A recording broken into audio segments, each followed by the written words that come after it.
You have this feeling creeping up of that, well, I'm working so hard, nobody recognizes it. And then that's the burnout.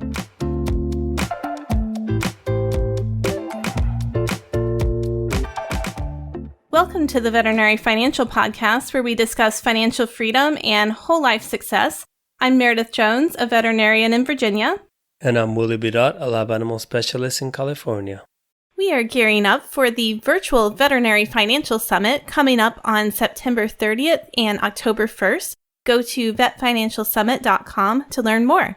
Our guest today is Ivan Zak. He is a veterinarian, a serial entrepreneur, the CEO of Galaxy Vets, and he's also an advocate for the well-being of veterinary professionals. Ivan, welcome to the show. Thank you for having me. So, Ivan, you and Galaxy Vets recently published the third annual Veterinary Burnout Study, and there are lots of interesting findings in the study, but I'd like to start by unpacking some of the financial aspects. And so what were the most significant financial-related findings of the study?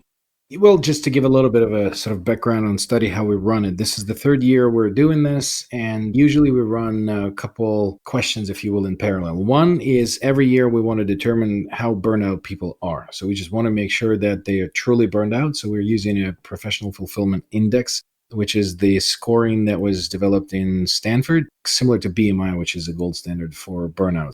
So we always run that, and then in parallel, we always have some hypotheses that we want to test out in that particular year. And they're sort of our curiosity points, and whether we want to associate the compensation and how it's associated with the burnout, or different, professional allocation like technician versus doctor versus manager, whether it's age group. So every year we want to answer some additional questions to burnout and slice the demographics in a different way. So based on what we found this year, the interesting thing is that the burnout is a little lower than it has been during the pandemic. So we're back to pre-pandemic level, but we're still burned out as a profession. So there's no cure yet. And then one of the things that we asked is this question about the compensation. And that's what I guess this particular question could be answered with. So the interesting thing is that my hypothesis is that veterinarians might be happier to be as salaried employees rather than commission-based. And there's various reasons why I thought that way. But we found that it's a slightly different angle that the answers were given to us. But essentially that people that have more certainty in their future or the financial planning, they are happier. And then the other question that we asked people, are you commission-based or do you prefer commission-based or salaried? So people that were commission-based or pro-sell or whatever you call that seem to have more certainty in their future. So therefore, they are controlling their destiny and how much they earn. So that correlation could be made that people that are on pro-sell are actually prone to less burnout. So that's kind of the inference that we made based on the data. Well, with that said, what do you see are the main pros and cons of production-based pay structure? I have my theories. So I think there's multiple. So one is, again, they're not all directly correlated. The big thing for me, and personally as a veterinarian, I worked my first year out of vet school on pro-sell, and I was, motivated by money. It was interesting because the first year out of school, I made probably more than any of my classmates because I went straight to ER. And the first 3 months I was working on the salary, and they said, here's your reports. And if we will pay you pro-sell, you actually will be paid significantly more because you're making more. So who would say no to that? And then the moral dilemma behind it was that, if you guys been to ER, you know how it is. It's the worst probably place to be. And you're not playing with kittens and puppies as everybody thinks you do. And then everybody who sees you, they don't want to see you. There's 0 people that are in the vet ER that want to see you. They've been sitting at home, having a beer, eating a pizza, and their dog started puking. They have to stuff the dog in the car and in their PJs go to the vet. Spend $150, $75 for the appointment, and then hear that the pizza slice that they gave caused pancreatitis, which will cost them $3,500. So they hate you, and they tell you that you're all about the money. And that's the experience that I lived through many times. And the other thing is, on the back of your mind, if you're on 21, 23, whatever it is, pro-sell, You're taking an x-ray. In the back of your mind, you're working the calculator. You're doing a surgery. You're thinking, okay, this is the good hours spent. So it's not that necessarily you might think that you're a good person, you're not doing it, but the calculator in the back of your mind works. So I thought that if I roughly will estimate what I want to be making per shift because I'm a certain number of hours there, and that will go away. And that experience was consistent. So out of my 12 plus years of emergency, when people told me in my face that it's all about the money, you're just trying to run additional tests on my dog, I was in some places, and especially at the end when I was really burned out, I could straight in the face of the client say, if you go home right now, I'll be paid the same and I'll probably have a nap.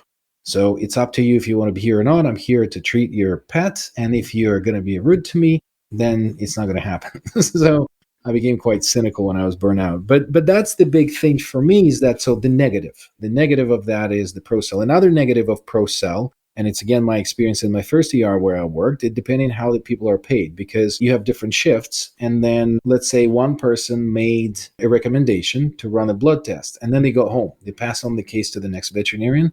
Well, dilemma is who's getting paid. Is it the person who called or the person who reported and interpreted?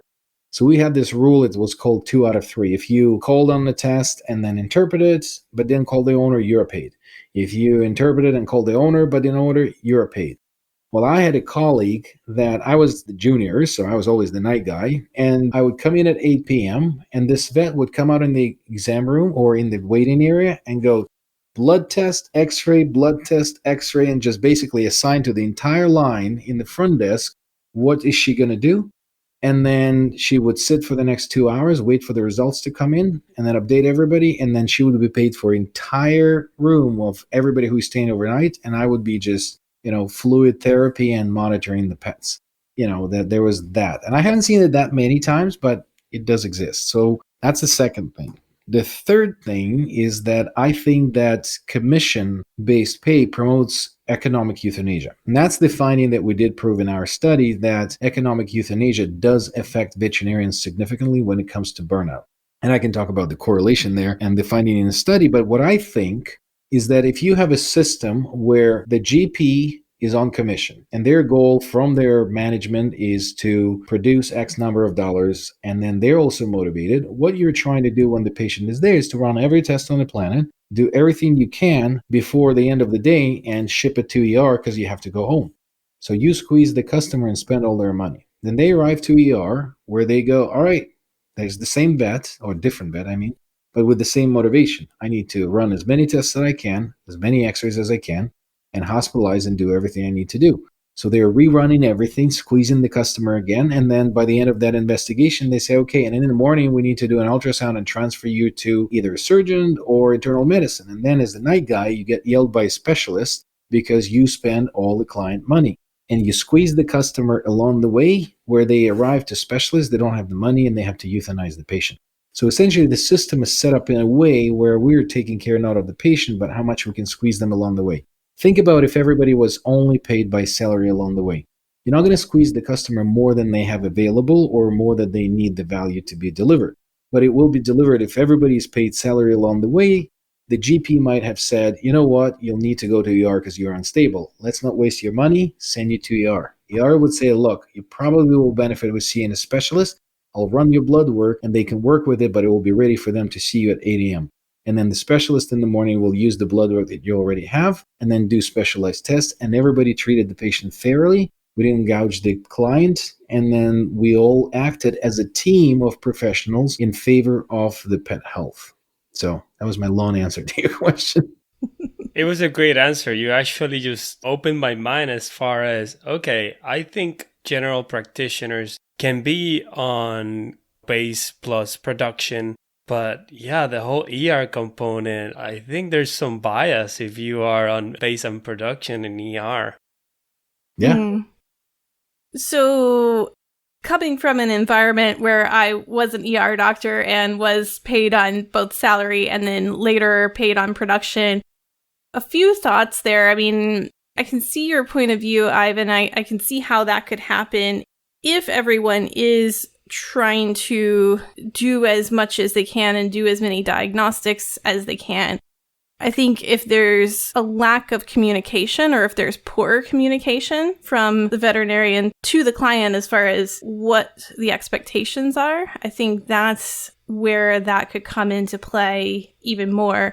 Because, I mean, if a GP is saying, hey, you need to go to the ER, it's probably going to cost thousands of dollars, and they're preparing the client for that, that's one thing. I also have seen cases where they just want to go home, and so they're sending the case to the ER, and then we give them the estimate, and then we're having the longer conversation about quality of life and whether they want to continue care. Where do you think spectrum of care comes into play with this? Do you think production-based compensation is directly at odds with spectrum of care? Do you think it depends on the vet and their ability to communicate with the owner? Well, I know that this is a modern word of spectrum of care, and I've heard it unpacked 3 different ways. So what do you refer to when you're talking about the spectrum of care? Yeah, so I'm really referring more to the thing that I don't consider to be new, which is just if they can't do plan A, then we offer plan B. And if they can't do plan B, then we offer plan C. I know some folks are coming out with kind of newer terminology, but that's what I mean when I say it. So, I mean, there's probably a direct correlation there. It's pretty easy connection that if the veterinarian is motivated to increase the profitability of the hospital, which is the intent. I mean, no matter how you slice it or what lipstick you put on it, that's what management wants to do. They want you to order more tests to increase profitability of the clinic. So the affordability of it suffers because you're trying to do more and you're definitely coming out with a Cadillac plan. And then there's also at play the veterinarians because they always want to go the other way because they want to discount everything. And that's just who we are. A lot of vets, and myself guilty too, are going into plan B without knowing that the plan A was actually something that they wanted.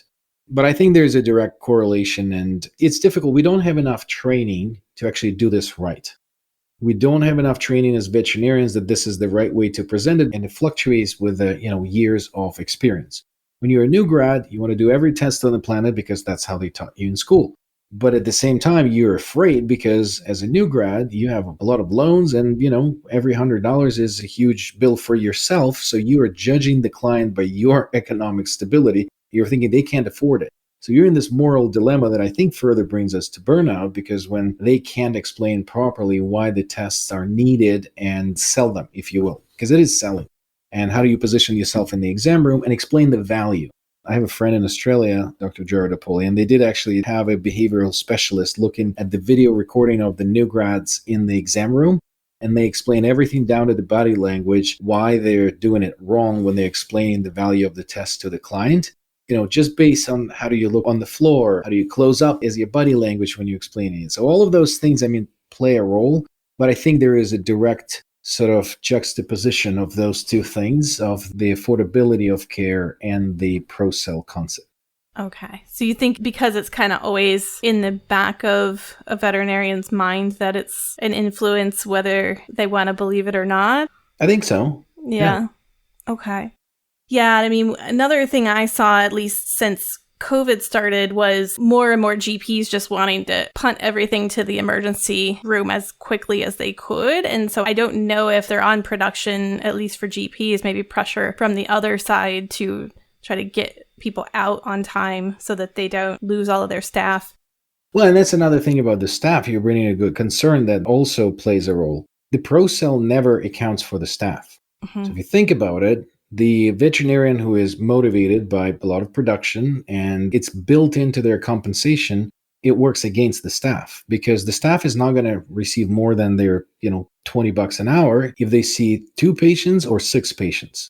So for them to be motivated to do it, I think there needs to be a different compensation where as the clinic produces more because the vet's seen more, then there is a correlation of the incentives and they're aligned for the staff as well as for the veterinarian.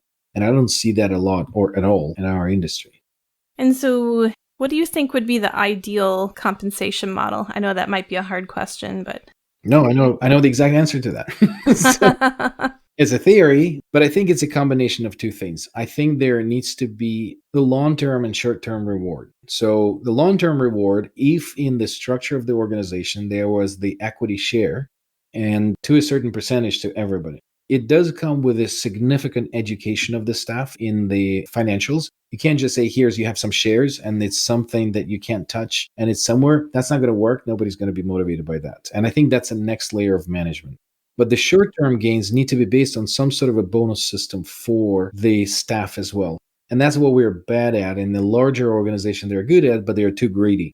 So for example, if I run my hospital and I want to grow next year 10%, set whatever it is, set 15%, set 12%, but that's your budget. And then essentially you can set, and then if you run your financials properly, you can set a week-to-week budget to run the financials so you can see where you want to be on each week because it fluctuates, seasonality and everything else. You can do month to month. But then think of that, that's my stretch goal as a business owner. I want to be at this revenue. If your team achieves that and then goes beyond that, why don't you share that with them as a bonus? But everybody, not just the veterinarian. And you can do a combination of that. You can do a pro sell for a veterinarian, so they're driving the top line essentially. But then the staff knows that if they will facilitate all of these extra appointments and faster, then if they reach a certain number in the hospital of production or revenue or bottom line, whatever you associate it with, then they know that they will be compensated extra. And you'll be very surprised to see how the staff is then motivated to see that extra patient and they will be pushing the doctor. And the doctor knows that they're compensated more. But it does require as particular metrics delivered to the staff. And it needs to be in an easy format. So there's a great book called Great Game of Business, and it's a methodology where essentially one of the components that they have, they allow people to understand how do you achieve a goal through what you control. So if I'm a receptionist, tell me what COGS are, the cost of goods sold. Over my head. I have no idea what that is. Or, the technician, explain them the expenses, revenue, the profit, like none of that is going to register with them. But if we'll say, look, if I'll see X number of patients per day, then you will get your bonus. Okay, as a receptionist, I can say, all right, if I convert more customers that are calling in into the appointment, we'll see more customers. And the goal is to see 45 per day, and we're seeing right now 40. So the goal is 45, but when we go to 47, then that's where the bonus is. It's easy for me as a CSR. And then if a technician, I know that if we need to see 45 plus patients, I will count them. I will put them on the whiteboard. And as a team, we'll be going, okay, we have 3 more to go. Come on, people, let's do this. So this could be a really motivating thing. What you're doing actually financial forecasting. And then you have weekly huddles or monthly huddles and say, okay, what can we do as reception or as the CSRs to see 45, 47 patients? And they can say, okay, convert more calls. Send more reminders, whatever the tactic that they control, they can say, okay, we think we can hit 48. Then you ask the same question of the group of the technicians and say, what can we do to see up to 47 patients a day? Usually we see 45. They can say, okay, we can turn the rooms faster. We can kick out the doctor faster out of the room and present the estimate ourselves. We can take the history in front of the doctor. And then how many can you do? What do you think we can do next month? Okay, we can do 48, and this is 1, 2, 3, 4, 5 things we will do. The same thing for everybody in the hospital. So you're associating the budget number to this thing that you can control. Mm-hmm. But what you're doing by them committing how they're going to get there, you're actually doing financial forecast, but every member of the team and committing to it, you're getting accountability. And when they do go over 45, then you split whatever is surplus on that across the hospital based on their compensation level. So, you'll take someone who's paid $100,000 a year, they will get 10% of it. Someone who's paid $50,000, they're getting, 5% of that. So just kind of split between the entire team and split it evenly based on their compensation. That depends if money is the motivator, because at the end of the day, you're expecting more work from them. Of course, you're going to compensate them for that, but I guess the idea is, everybody wants to work for money. And in our profession, that's sometimes not the case. That's true. But then depends who are you asking. So I'm explaining to you as the business owner, this is how I would structure the bonus compensation that interests people. And then I would probably select the teams. If, again, I'm a business owner and I have financial goals, I will select the team that is motivated by money. If I have the team that is motivated by not doing work, then, okay, maybe that's an environment that you want to have. But I'm all for the work-life balance. I mean, I've been doing studies last 5 years on this, and I went through burnout. And this is a very big topic, but I don't know if you guys bumped into Daniel Pink and his work on the book Drive. So intellectual employees, and veterinarians are not motivated by money. They're motivated by mastery, autonomy, and purpose. So if your organization has a proper purpose, and Ask any consolidator if they have one. And I'm struggling to find one for the last 5 years. And then mastery, veterinarians are nerds by nature, in a good way. We are. So provide them with a structured continuous education, not just like here's your $1,500, go to any conference to get drunk with your classmates, but structure that you want to learn ultrasound next year. Split it into first quarter, I want to learn chest ultrasound, second quarter, whatever it is. Help the new grad who had goals to become a vet and now has no goals to set up the goals to learn something each quarter. So you're providing them with mastery and then autonomy. Those are the things that vets are motivated by. And then they want to do what they want to do. But if there's also motivation from the team to make money along the way, why not?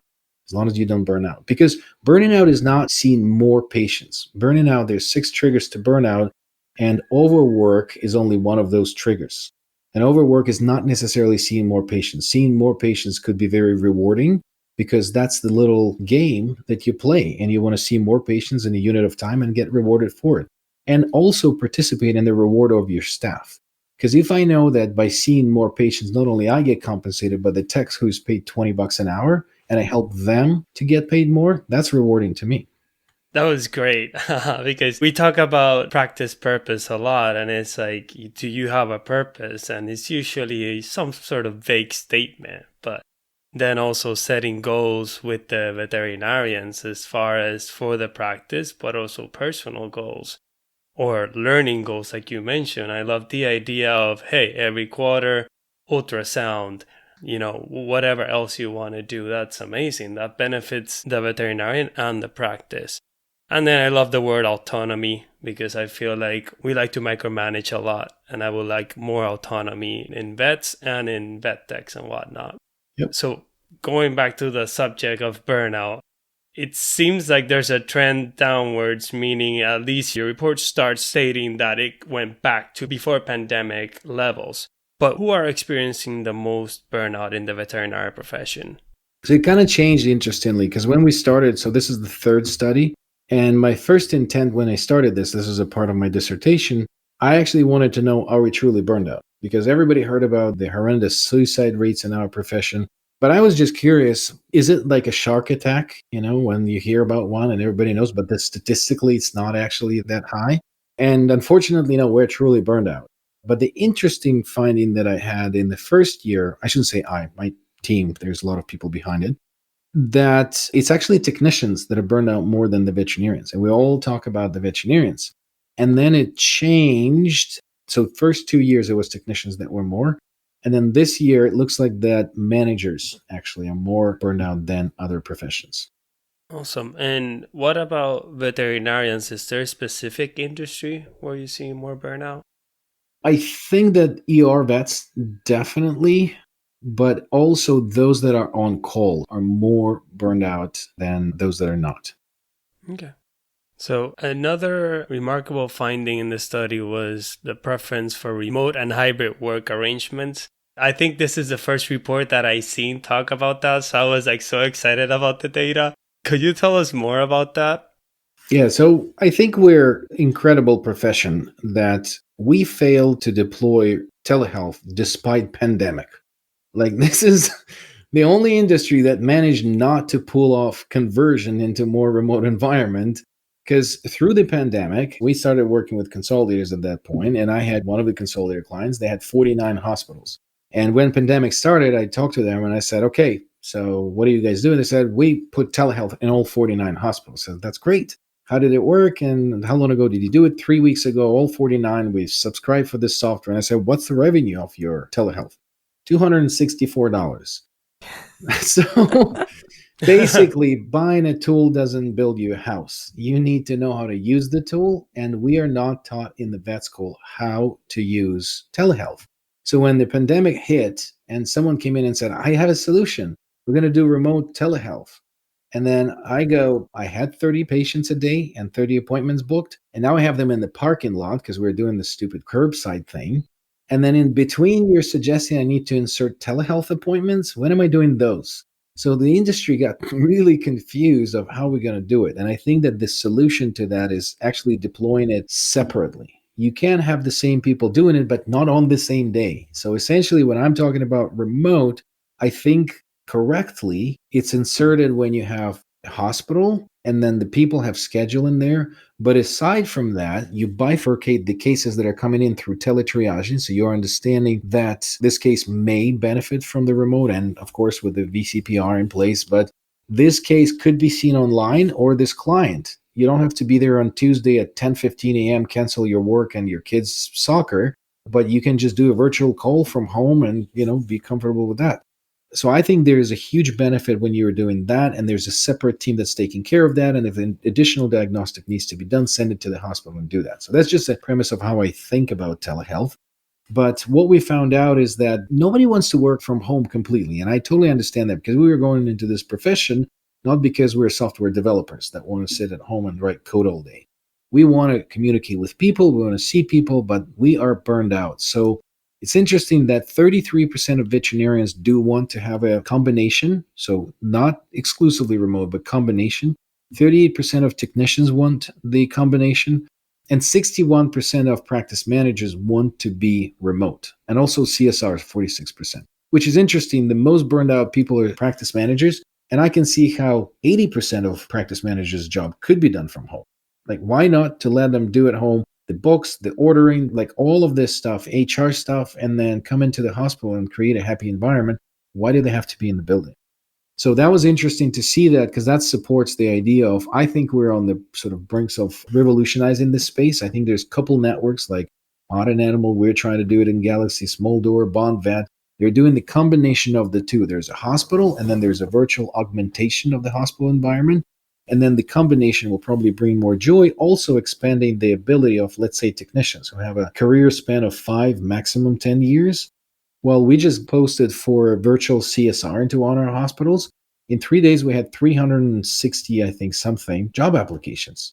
And we can find any talent that we want. We don't need to hire. So when you're looking for CSR locally, you're not lucky to find someone who worked in the vet hospital. Maybe you are sometimes in the bigger cities, but usually you hire someone with the maybe CSR experience, but not from the vet hospital. You teach them terminology, your old, Avamark or whatever you have, and then workflows, and then all the communication, and then you're training those people. Now, the pool of talent that you're accessing for remote is much more significant. So I think that we definitely need to leverage it more, definitely for CSRs, most likely for managers, do a hybrid. And then for technicians, teletriage, so essentially hiring retired technicians that can't wrestle with the dogs on the floor anymore. They're a wealth of knowledge. Hiring an ER nurse that could do teletriage, that's the best people. And then essentially filter the cases, what could be seen online, which should actually go to ER. And then also veterinarians, young moms that just had kids that want to go back to work, but they can't, but you can do work from home. So I think this is a huge solution. And actually, we did find that females more than males wanted to be remote. So this is really an important differentiation for the professions that can work online. Okay, so looking at veterinarians, what can be a realistic hybrid work, since 33% of them seem to want that kind of hybrid work? So the hybrid work that I see, and this is what we're trying to do in a consolidated area. So basically, when you have 5-10 clinics in one area, we're trying to create a flexible environment, not only for remote, but also in what hospital you work. I've been in relief vet, so I've done ER, but I also have done relief work all the time. And what I liked is that I can go to 5 different hospitals, or I had up to 30 that I go to, but my 5 favorite, because I like their teams. And I still don't like them enough to be there for the whole day or for the whole week. But I could work there 1 day a week, and I enjoyed it. And then no politics, leave, go to the next hospital next day. So that's the environment that we're trying to create, where you can say, I can do ER 1 shift a month or 2 shifts a month. I love doing GP, but not more than 2 days a week. And I would love to work from home because I have young kids. So that's the hybrid environment in which you can say, okay, let me do 2 days online from home, doing appointments back to back. And one of the interesting things, there's kind of, I call it a reverse telehealth, if you will. That's another theory that I have that we're going to try in one of our hospitals. So there's a remote area in Canada, in Labrador, where a friend of mine, he's doing telehealth. And it's interesting because he sits in New Brunswick, which is Atlantic Canada. But in Labrador, there's just not enough doctors. And their VCPR allows the telehealth. So they have a camera in the exam room, and the client comes in with a pet, and the technician is holding the pet. And then the veterinarian is sitting in another place, and they're talking to the owner. They're doing the exam. The technician is doing the exam. and then the veterinarian gives a recommendation. So that's one mode. Another one is the reversal of that, the inconvenience of the vet business right now in terms of you need to be at, 10 a.m. on Tuesday. It's inconvenient. So if you think about how you drop off your car, you go in the morning, drop off your car, they call you in the afternoon and say, pick it up. So if you have a facility that has significant space in the back, consider doing those that are drop off in the morning, super convenient for the pet owners, and then essentially have one vet who is, again, equipped one room with a camera where you book back to back to back 10 to 15 minute appointments. And essentially you're calling from the room, and then the techs are bringing the cases and you're just staying in one room and you're doing the exam. So that's another way of doing it, sort of the hybrid version. And then the third one is texting appointments. I think that right now, more and more, this is a consideration. We're also doing an experiment on that. So there's a strong, I think, proof that people don't like to be on camera. So the idea that we want to be doing telehealth appointment, you want to have your hair look good if you have any compared to me, or, at home with a pizza stain in your t-shirt, you're not presentable. So for me to get onto the telehealth appointment with the professional is a little daunting, but texting is easy. So essentially what we're going to experiment in one of our clinics is set a texting appointment. So you do have a limitation of 20 minutes. And then through teletriage, you understand that you need an appointment with a doctor, but you say at 6:30 p.m., you have 20-minute texting appointment, and you can go text back and forth with a veterinarian, exchange pictures, information, whatever that is, and you're spending that texting appointment asynchronous. You can think about what you're saying, and then essentially in that 20 minutes, veterinarian also has allocated time, but veterinarian can manage a couple conversations simultaneously. And then you scale a veterinarian, which is we desperately need because we don't have enough vets. So that's another way of addressing the hybrid mode or the telehealth. Wow, those are some innovative ideas. I'll tell you if they work, maybe they will fail. So yeah, let us know how it works with the text appointments, especially. Yeah, I'd be really curious how that turns out and what the pros and cons are. So, Ivan, we both worked ER for 12 plus years, which is much longer than the average emergency vet. And I know you had made a reference to the high rate of burnout among ER doctors earlier. What do you think sustained you in working ER for that period of time? I'm Ukrainian. I think, I don't know. I actually burned out along the way because I burned out 6 years into my ER work. So I actually had to leave the profession for 6 months and then come back. And I think what really improved my work-life balance is actually balancing ER work with a relief. And I think relief was that sort of exit of change of environment and change of culture. But I love ER. I like the chaos. I like the uncertainty, and I like the fast decision making. So I think that I still needed that, but then kind of augmenting that with that, and then later on building the software company. So when I built SmartFlow, then that was another interesting thing. I still worked as a veterinarian, but I had a different avenue and different goals. And we did this study last time, and we actually asked the respondents whether they set the goals. So we actually saw the clear correlation for those that clearly set the year, 5-year, 10-year, and quarterly goals for themselves. They're happier and less burned down than people that don't. And I think that there's a big theory behind that in general about the veterinarians, because if you look at the general population of the vets, so immediately after vet school, nobody's burned out. Even though that's the most exhausting, I think it's more difficult than law school or med school, but they're not burned out. And then the most burned out people are first 1, 2, 3, up to 5 years of veterinary practice. So there's something happens in between right after graduation into your practice that you do get burned out. And I think it is related to the goal setting as well as a big component, because as a veterinarian, it's easy to set the goal. I want to be a vet. When, you ask anybody and everybody's like, oh, I also wanted to be a vet when I was 10. You hear it all the time. And it's because when you were 10, you made that decision and you became one. That's a 20-year, very, very targeted goal. So vets are very goal-oriented people, and then you graduate, finally, you get your diploma, you're like, hey, I achieved my goal, and then immediately to a complete halt, what's next? There's no next goal. And I think that helping young veterinarians and graduates to set that next goal, some of them do by setting the internship, then specialty, and then talk to specialists, especially those that are double boarded. because they did that and they're like, I'm stuck. I need to do it again. And they're doing another one. I mean, a good friend of mine, Patrick Walsh, he's an ophthalmologist and he's doing wonderful things right now with VetBloom. But he graduated as the general practitioner. And I talked to him about it. I said, do you think there's something to it? He's like, exactly. I graduated and I didn't want to talk about the vaccines and the parasites my entire career. So I became an ophthalmologist and realized that I switched the talk track to glaucoma all the time. But I'm still talking about the same thing every day. So he pivoted and now he's an entrepreneur and happier than he could ever be. Awesome. So as far as, talking about ER and whatnot, scheduling seems to be one of the biggest stressors in the vet professionals. What suggestions do you have to make our schedules more sustainable? Well, I think that the scheduling as of allowing the remote work, I think that's important. I think that blocking off the time. So I had a great conversation with a manager of one of the ER hospitals just last week. It was an interesting conversation. I was interviewing her and I said, what is your priority, patient care or people? And she was like, oh, we value our people a lot. And I said, okay, so ER hospital, you demand people to have a break. Is it scheduled? Like, how do you get there? I've worked ER. You can't get a break. And then how do you do it? Then even if you have two vets, do you say every day at 6 p.m. you take a break, which doctors do? Because they will just say that we shut down. The office is shut down. I'm grabbing lunch and I'm leaving. But with vets, so I said, okay, so how do you do that? And she said, I'm encouraging the breaks, but if there's patient in the front desk, you have to see them. I was like, okay, well, is it the patient or is it the vet? And she was very confused. It was like, well, it's the patient, but we value people as well. And I'm like, aha.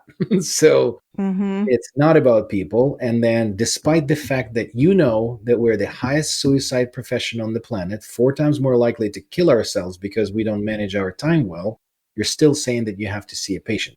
If you can make it so training people in taking breaks properly, if you can walk out in the treatment room or the waiting room and see that everybody's stable or at least stabilized, I think that we have to make that call and say, okay, I'm unplugging. I don't know, walking out, whatever it is. You can't walk out as an ER vet, but like I'm shutting the door down and then you know that for 40 minutes you can't see me. I'll eat lunch, turn on Netflix and whatever it is.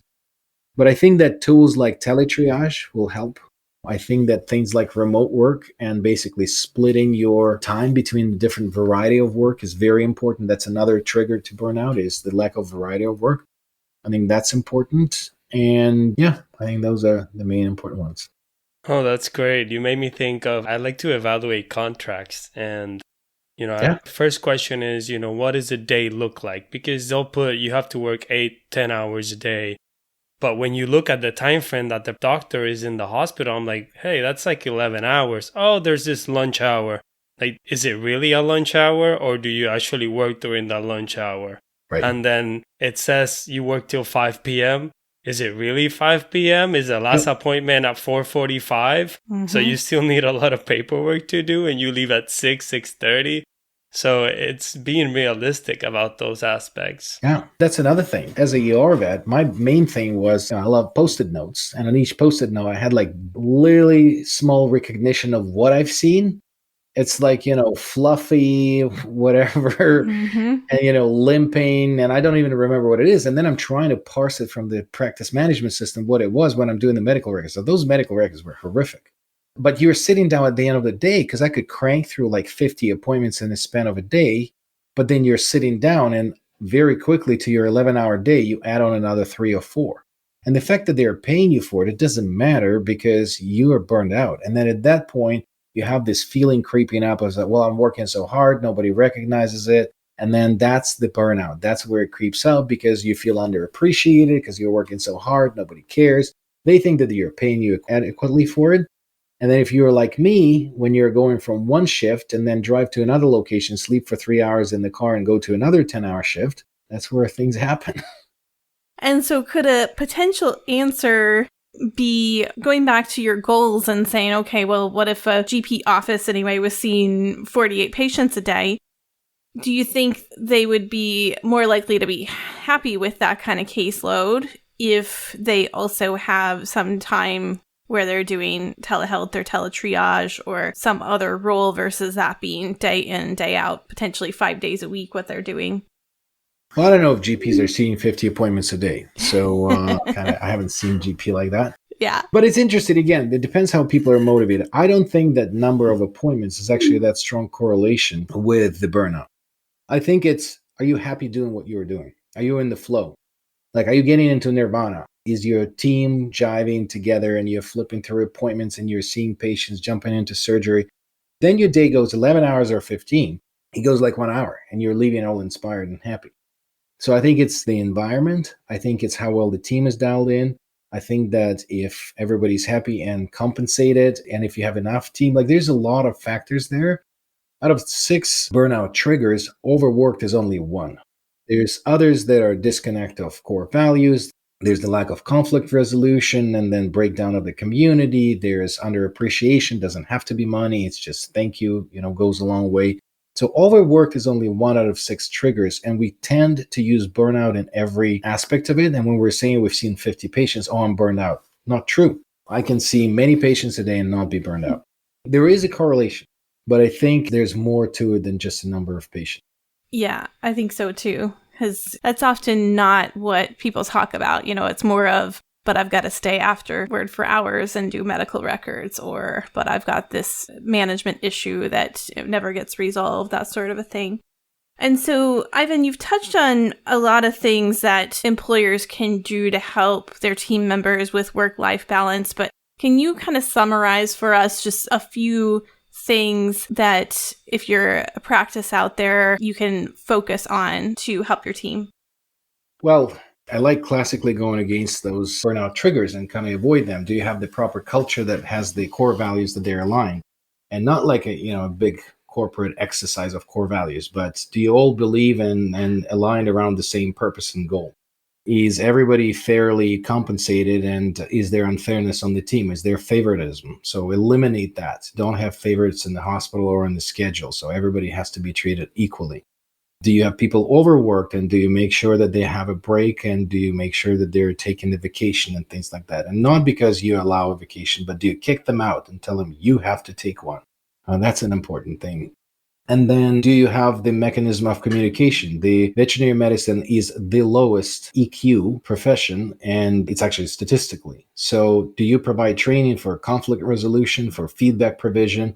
Do you have regular meetings with your staff and understands their, feelings? And do you get the regular feedback provision from them? And it's a monthly or quarterly exercise, not, give a review to increase compensation. That's the worst thing that everybody thinks, that the review means pay raise. Separate the two. That's performance, and that's review basically as who you are and how do you behave in the team environment. So all of those things I think are very important. And then look at the things of utilizing telehealth, utilizing teletriage, utilizing the hybrid mode of work, and especially based on people needs. So if you are a young parent and need to be more at home, establish those environments where you can work from home. I think that part is going to come. We were finally solving the telehealth, and I think only a couple networks, and I think it will become more second nature, where we will have, people that work remotely, people that work in hospital, and people that work hybrid. But it's not the same person has 30 appointments and somehow need to see someone on the screen.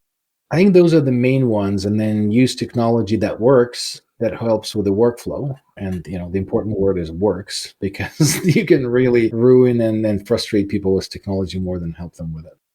Yeah, going back a little bit to what you said earlier, Ivan, about breaks and ER, and going back to, okay, are you more of a people-oriented practice versus being a more patient-oriented practice? It's funny because the last job that I had, I was eating lunch in the break room, and a technician who was an experienced ER technician came in, and she said, I've never seen an ER doctor eat lunch. Yeah, I believe that. You're a unicorn. Yeah. So, yeah, I mean, it's crazy, though, for that to be the culture, Yeah.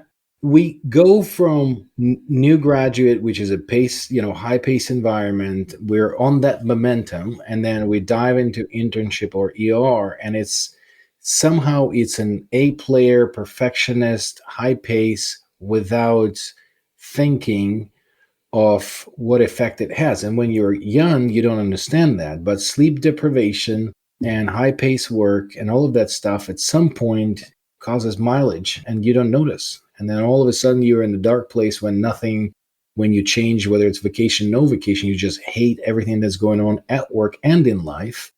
And that's what's called burnout. Mm-hmm. And so certainly in our profession, student debt and financial strain are common pain points. And so what are some uncommon benefits that an employer could provide or consider providing to help ease the burden of those things? Well, I don't know at this point if, like, I'm just comparing to other things. And I know that, I graduated, 17 years ago? And it has been a thing, that students graduate with a lot of debt. But if right now we have $100,000 bonus on the sign up for a new grad, I mean, that's great. I love the fact that that's happening, but I didn't know, like, that's a good thing to provide. But I think that the industry is going spiral on that too, because we're getting these insane compensation sign-up bonuses to people to work. And I don't think it's sustainable, because on the other side of it, you're pushing the vets then to produce, because that needs to fit into the whole formula. And the hospital is the financial mechanism that has to have the profit, the expenses, the revenue, the staffing line, the COGS line, and you have to control all of them. So if your, sign-up bonuses and the compensation for veterinarians becomes out of line, the way that the financial documents work on the hospital, or if you're a consolidator, you're dialing in the entire hospital productivity to the doctor compensation. So the higher we drive doctor compensations, the higher we will drive everything else and make them work harder. So I don't know if there's a happy formula for that. Yeah, I don't know. I think that becoming entrepreneurs for veterinarians is a better answer than asking the employers to provide something more. Because I think that compared to when I graduated, the new grads are provided with like a lot more than I have been. But I think that if you're feeling the pressure of the loans and everything else, become an entrepreneur, open your clinic, buy in, build it together with someone, take management courses, and become a business owner. I've had a twisted path. I build a lab, I build a software company, we're building the group. Like, you can do so many things by being veterinarian. So think outside of the box and come up with a more scaled ways to generate income and your general wealth. Yeah, it's interesting. Willie and I have had a lot of conversations about sign-on bonuses, and I've had conversations with folks elsewhere. And one of the things about those is, yeah, it can be a ton of money, but then it can also make vets feel like they're trapped at the company because they have to stay 2, 3, 4, sometimes 5 years to get to keep the sign-on bonus without owing the company money. And so that's a new problem. But they ate the cheese, so whose fault is that? You got into the mousetrap, so, don't accept it and be free. Be a locum in addition, that's a thing. And then watch for the non-competes, that's an important thing. So, you can sign up and get the sign-up bonus, but if you want to be more free, so the relief work is great. If you want to make additional income, and if you're not at the burnout point, and then if you're committed because you wanted that first check to cover your loan or whatever it is, that's fine. And it's only 3 to 5 years. I mean, when you're a new grad, that seems like a lot of years, but in 3 years, you're going to be free. But whatever that first $100,000 check that you need to use it for, you made that decision. But in parallel, become a relief vet. But make sure you're not getting those non-competes. I mean, that just has to go. Agreed. So, Ivan, what is the best way for our colleagues to get in contact with you? Definitely anybody who is interested in talking to me. You can find me, if you can spell my last name, on LinkedIn. So it's fairly long, but just type in Ivan Zak and I'm sure that you'll find me on any platform, or at galaxyvets.com. That's my current gig. And also at Veterinary Innovation Podcast. That's also where you can find us. And if you're an entrepreneur, we're happy to promote you there. All right. Ivan, what is your best advice for our listeners? I think my best advice would be, don't think that treating pets is the only thing that veterinarian can do. So there's so many different avenues in our profession. And if you feel like you're trapped treating animals day to day, you don't have to do that. I'm talking to 2 people right here that are doing the podcast, and as I said, you can build software, you can build labs, you can build hospitals, you can become a surgeon, you can become anything. Now looking back, I think the veterinary medicine for me it's almost like a business degree. When you graduate with business degree, you can do any business. So I think it's a little more narrow. When you're becoming a veterinarian, you can do many things in veterinary domain. So you have an incredible background, But the avenue that you want to take, there's so many things in the industry that you can do. Don't lock your mind into that you're here just to treat the pets because that's the school that you went to. All right. Excellent advice. Ivan, thank you so much. Thank you, guys. It was fun. Thanks. If you liked this episode, click the follow or subscribe button. Until next time, take care and continue your path to financial success.